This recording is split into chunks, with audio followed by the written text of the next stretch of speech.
आप सभी को नमस्कार। आइए सुनते हैं ऋषि अष्टावक्र के मामा और ऋषि उद्दालक के पुत्र ऋषि श्वेतकेतु के विवाह की रोचक कहानी। इस कहानी में श्वेतकेतु की होने वाली पत्नी सुवर्चला ने अपने पिता के सामने एक शर्त रखी थी। उन्होंने कहा कि पिता, मैं ऐसे ही पुरुष से विवाह करूंगी जो एक ही साथ अंधा भी हो और समुचित रूप से देखने वाला भी हो। उनके पिता इस बात को सुनकर दुविधा में पड़ गए, क्योंकि ऐसे पुरुष की तलाश जो कि एक ही साथ देख भी सकता हो और अंधा भी हो बड़ी ही नामुमकिन सी बात लगती है। लेकिन इस तलाश को कैसे पूरा किया गया यह तो आप कहानी में आगे जानेंगे ही।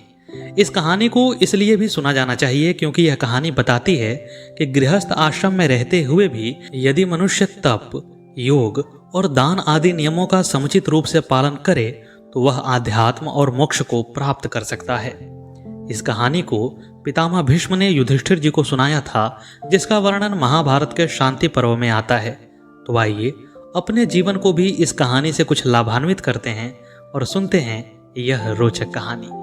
तो युधिष्ठिर जी ने भीष्म पितामह से प्रश्न किया कि महाप्राज्ञ प्रभु, यदि कोई ऐसा पुरुष हो जो गृहस्थ आश्रम में पत्नी सहित संयम नियम के साथ रहता हो, समस्त सांसारिक बंधनों को पार कर चुका हो और संपूर्ण द्वंद्वों से दूर रहकर उन्हें धैर्यपूर्वक सहन करता हो, तो उसका मुझे परिचय दीजिए, क्योंकि ऐसा महापुरुष दुर्लभ होता है।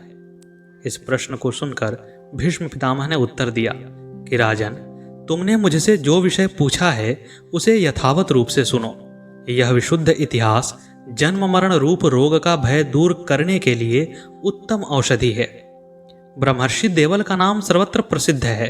संपूर्ण शास्त्रों के ज्ञान में निपुण, क्रियानिष्ठ, धार्मिक तथा देवताओं और ब्राह्मणों की सदा पूजा करने वाले देवल हमेशा ही पूजित रहे हैं। उनकी एक पुत्री थी जो सुवर्चला के नाम से पुकारी जाती थी।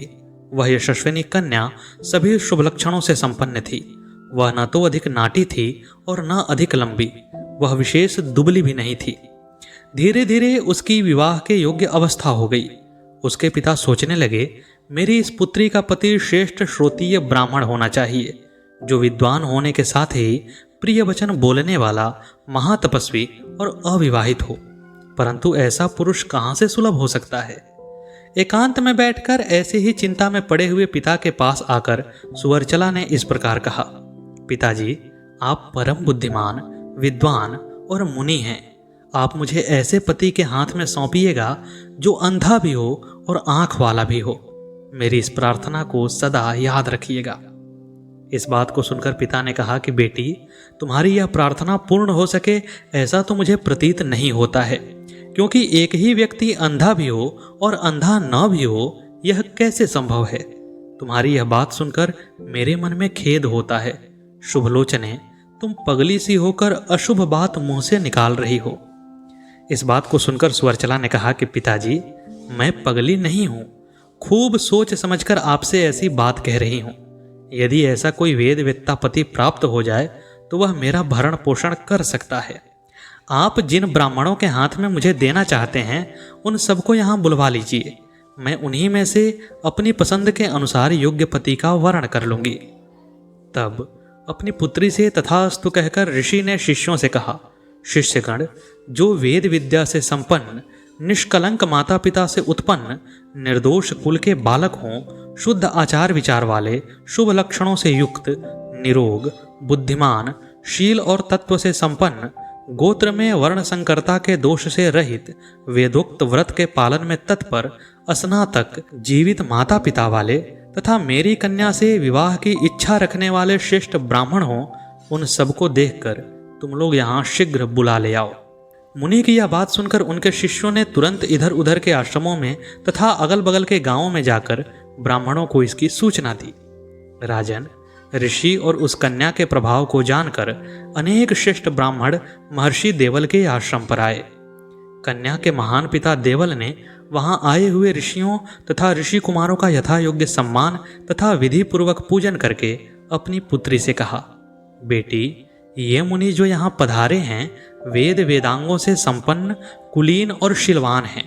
ये मेरे लिए अपने पुत्र के समान प्रिय हैं। भद्रे, इन लोगों में से तुम जिस महान व्रतधारी ऋषि कुमार को पति बनाना चाहो उसे आज चुन लो। शुभे, मैं उसी के साथ तुम्हारा विवाह कर दूंगा। तब तथास्तु कहकर तपाए हुए स्वर्ण के समान कांति वाली समस्त शुभ लक्षणों से संपन्न यशस्विनी कल्याणमयी सुवर्चला ने ब्राह्मणों के उस समुदाय को देखकर संपूर्ण तपोधनों को प्रणाम करके इस प्रकार कहा, इस ब्राह्मण सभा में वही मेरा पति हो सकता है जो अंधा हो और अंधा न भी हो। उस कन्या की यह बात को सुनकर सब मुनि एक दूसरे का मुंह देखने लगे। वे महाभाग ब्राह्मण उस कन्या को अबोध जानकर कुछ बोले नहीं। नाना देशों में निवास करने वाले वे श्रेष्ठ मुनि कुपित हो मन ही मन देवल ऋषि की निंदा करते हुए जैसे आए थे वैसे ही लौट गए और वह मानिनी कन्या वहां पिता के ही घर में रह गई।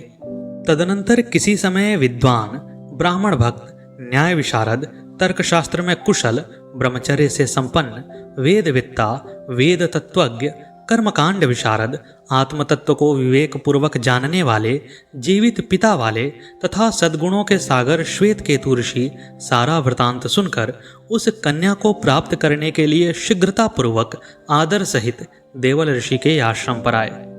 उद्दालक के पुत्र महान व्रतधारी श्वेत केतु को आया देखकर देवल ने उनकी यथायोग्य पूजा करके अपनी पुत्री से कहा, महान सौभाग्यशालिनी कन्या, ये ऋषि कुमार श्वेत केतु पधारे हैं। ये बड़े भारी पंडित और वेद वेदांगों के पारंगत विद्वान हैं। तुम इनका वर्ण कर लो। पिता की यह बात सुनकर कन्या ने कुपित हो ऋषि कुमार श्वेत केतु की ओर देखा। तब ब्रह्मर्षि श्वेत केतु उस कन्या से इस प्रकार बोले, भद्रे, मैं वही हूं जिसे तुम चाहती हो। तुम्हारे लिए ही मैं यहाँ आया हूं। मैं अंधा हूं, यह यथार्थ है। मैं अपने मन में सदा ऐसा ही मानता हूं। साथ ही मैं संदेह रहित होने के कारण विशाल नेत्रों से युक्त भी हूं। ऐसा ही तुम मुझे समझो। श्रेष्ठ अंगों वाली अनिद्य सुंदरी, तुम मुझे अंगीकार करो। मैं तुम्हारी अभीष्ट सिद्धि करूंगा। जिस परमात्मा की शक्ति से जीवात्मा सदा यह सब कुछ देखता है, ग्रहण करता है, स्पर्श करता है, सूंघता है, बोलता है, निरंतर विभिन्न वस्तुओं का स्वाद लेता है, तत्व का मनन करता है और बुद्धि द्वारा निश्चय करता है, वह परमात्मा ही चक्षु है। जो इस चक्षु से रहित है वही प्राणियों में अंधा कहलाता है और परमात्मा रूपी चक्षु से युक्त होने के कारण मैं अनअंधा या नेत्र वाला हूँ।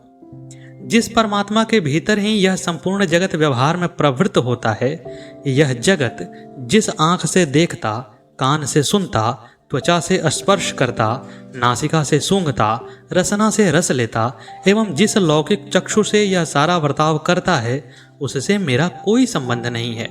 इसलिए मैं अंधा हूँ। अतः भद्रे, तुम मेरा वर्ण करो। यानी कि श्वेत केतु ने सुवर्चला की बात का प्रत्युत्तर देते हुए कहा कि मैं अंधा इसलिए नहीं हूँ क्योंकि मैं परमात्मा को जानता हूँ। परमात्मा ही वास्तविक दृष्टि को देने वाला है और मैं उस परम तत्व को समझता हूँ, इसलिए मैं अंधा नहीं हूँ। साथ ही मैं अंधा भी हूँ क्योंकि इस जगत में जीता हूँ, इस जगत में रहता हूँ और इस जगत के लोग जिन इंद्रियों को सहज मानते हैं, जिन इंद्रियों से काम लेते हैं, मैं उन इंद्रियों पर विजय प्राप्त कर चुका हूँ। इसलिए वे इंद्रियां मेरे काम लायक नहीं हैं। इसलिए इस जगत की दृष्टि के लिए मैं अंधा हूँ और परमात्मा की दृष्टि के लिए मैं विशाल नेत्रों वाला, सब कुछ देखने वाला हूँ। वे आगे कहते हैं कि मैं लोक संग्रह की दृष्टि से ही यहाँ नित्य नैमित्तिक आदि कर्म करता हूँ तथा नित्य आत्मदृष्टि रखने के कारण उन सब कर्मों से लिप्त भी नहीं होता हूँ। कार्य कारण स्वरूप परमात्मा का चिंतन करता हुआ मैं सदा शांत भाव से उन्हीं पर निर्भर रहता हूँ। कर्मों के अनुष्ठान से मृत्यु को पार करके ज्ञान के द्वारा अमृतमय परमात्मा का साक्षात्कार कर चुका हूँ और प्रारब्धवश जो कुछ प्रिय अप्रिय पदार्थ प्राप्त होता है उसको समान भाव से देखता हुआ मैं ईर्ष्या और द्वेष से रहित होकर यहाँ निवास करता हूँ। भद्रे, मैं तुम्हारा उचित शुल्क चुकाने वाला निश्चय कर चुका हूँ और तुम्हारा भरण पोषण करने में समर्थ हूँ। अतः तुम मेरा वर्ण करो। यह सुनकर सुवर्चला ने द्विज श्रेष्ठ श्वेत केतु की ओर देखकर कहा कि विद्वान, मैंने अपने हृदय में आपका वर्ण कर लिया। शास्त्र में कथित शेष कार्यों की पूर्ति कराने वाले मेरे पिताजी हैं। आप उनसे मुझे मांग लीजिए, यही वेद विहित मर्यादा है। भीष्म जी कहते हैं कि राजन, यह सब वृतांत जानकर सुवर्चला के पिता मुनिश्रेष्ठ देवल ने उद्दालक सहित श्वेत केतु की पूजा करके मुनियों के सामने जल से संकल्प करके अपनी कन्या श्वेत केतु को दे दी। देवल बोले, वर रूप में विराजमान ये भगवान लक्ष्मीपति के जैसे ऋषि श्वेत केतु प्रसन्न हो। यह मेरी पुत्री इन्हें पत्नी रूप से समर्पित है। प्रभु, मैं आपको कल्याणमयी सहधर्मिणी के रूप में अपनी यह कन्या दे रहा हूँ। भीष्म जी आगे कहते हैं कि राजन, ऐसा कहकर मुनिवर देवल ने उन्हें कन्यादान कर दिया। महायशस्वी श्वेत केतु उस कन्या को लेकर उसके साथ यथोचित रूप से विधि पूर्वक विवाह किया।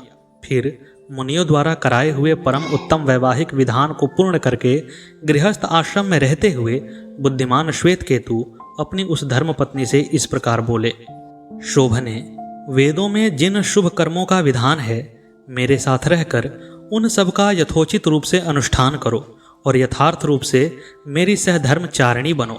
मैं इसी भाव से स्थित हूँ, तुम भी इसी भाव से स्थित रहना। अतः मेरी आज्ञा के अनुसार सारे कर्म करो, फिर मैं भी तुम्हारा प्रिय कर्म करूँगा।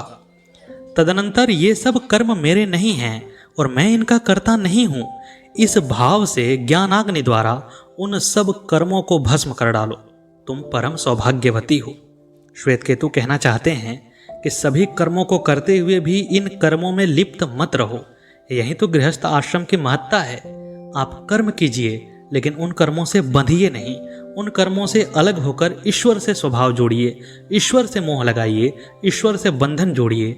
यही मुक्ति है। श्वेत केतु कहते हैं कि तुम्हें सदा इसी तरह ममता और अहंकार से रहित होकर कर्म करना चाहिए और मुझे भी ऐसा ही करना चाहिए। श्रेष्ठ पुरुष जो जो आचरण करते हैं वैसा ही दूसरे लोग भी करते हैं। अतः लोक व्यवहार की सिद्धि तथा आत्म कल्याण के लिए हम दोनों को कर्मों का अनुष्ठान करते रहना चाहिए।